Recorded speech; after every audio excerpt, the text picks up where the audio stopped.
Local support for News 6 has been provided by the Northwest Ohio Educational Technology Foundation, Bowling Green State University, and the members of WBGU-TV. Hi, we're the 6th grade class of Holgate School, home of the Tigers. Welcome to News 6.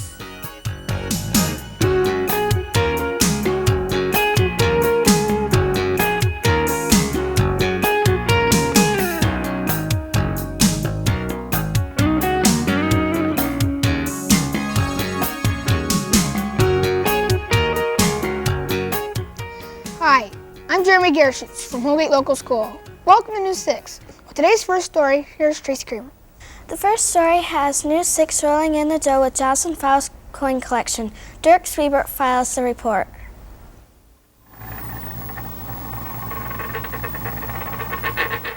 Jocelyn Fowle earns more than just pennies with her coin collection. When did you start collecting coins? When I was in 4th grade, and I went over to my friend's house, Vanessa Suman, and I saw her coin collectors, and I thought it was pretty neat. What countries do your coins come from? I got all kinds of coins from England, Switzerland, Germany, and France. And there's just one coin from France that's about a half a penny, and it's worth about 50 cents if I lived in that country. Do you have any favorite coins? I got one turkey coin. It's my smallest coin, and it's very tiny. It's worth a penny. It's a 1967 coin. And I have another one. It's a U.S. dollar piece. It was my very first coin I got, and it was for my godmother, and I can't see her very much, so I think that's why it's my favorite coin. It was when I was born, 1979. And I have one from England, it's 1960, and it's my heaviest coins. They're not very small and they're not very big. They're 3 pence. Why do you collect coins? First of all, my dad used to collect them, and when I went to my grandma's house, she had this whole bunch of coins that my dad collected, and so my dad let me have them, and so I kept them for a while, and they're worth a lot of money.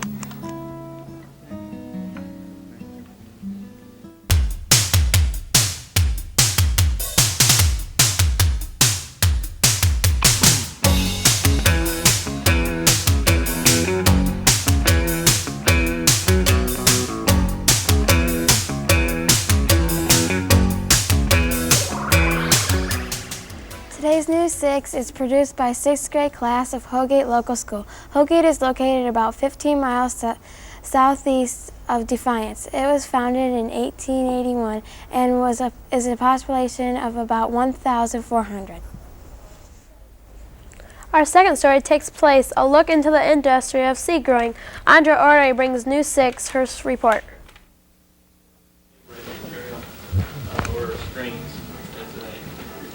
For 60 years, the Muntz McLaughlin Company has been sowing seeds.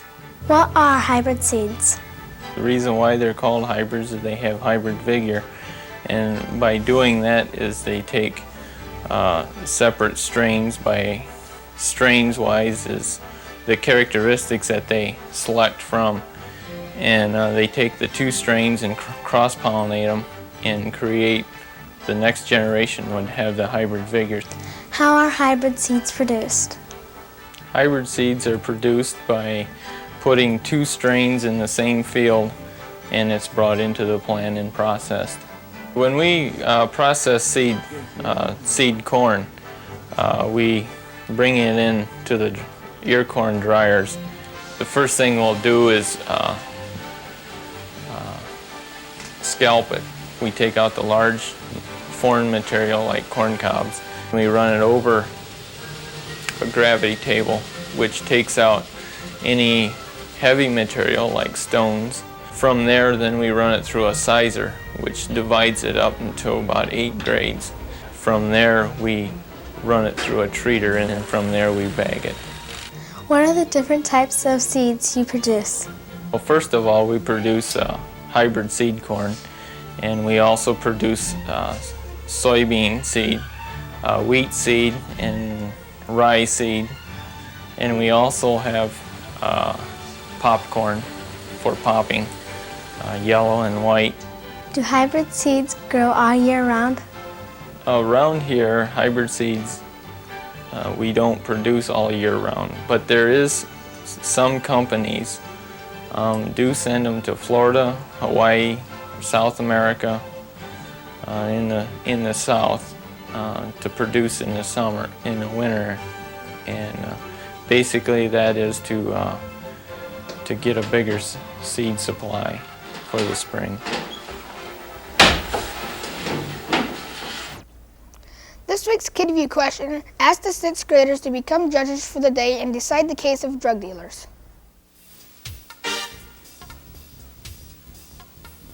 Hi, I'm Abby reporting for News 6. Today's Kids View question is, what would you do with the drug dealers after they are caught? After the drug dealers are caught, I would have them put a little microphone on them and have them go out and catch the rest of the drug dealers. After the drug dealers are caught, I would have them convicted and send them to jail for 20 or 30 years. After the drug dealers were caught, I would put them in a drug-free association to help other kids with the drug problem. Today's final story takes News 6 behind the wheels of sport of cycling. Casey Schuler goes on the road for the scoop.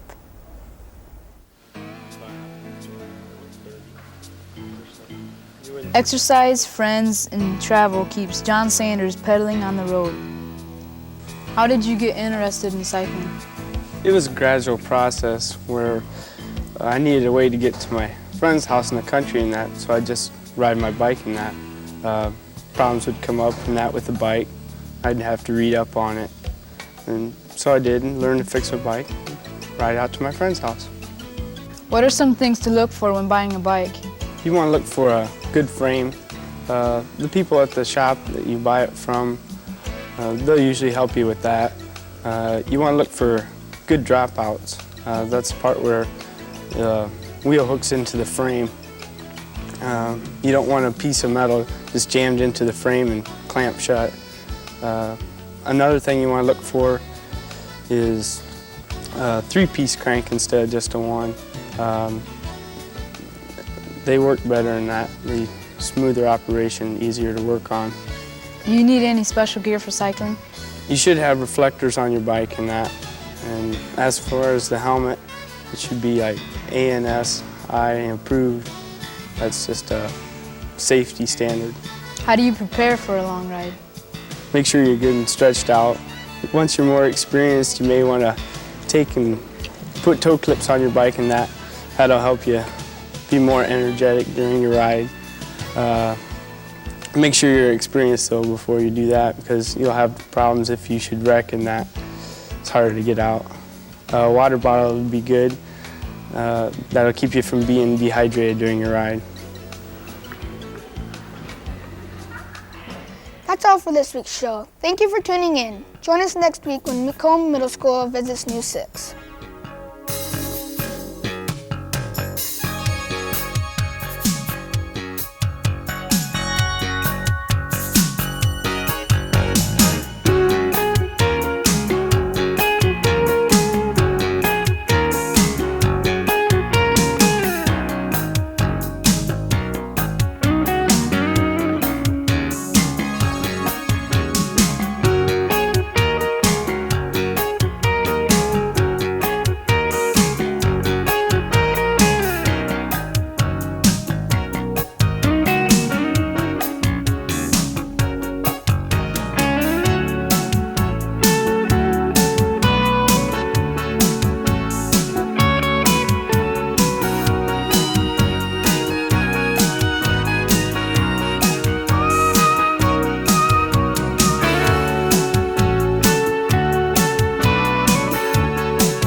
Local support for News 6 has been provided by the Northwest Ohio Educational Technology Foundation, Bowling Green State University, and the members of WBGU-TV.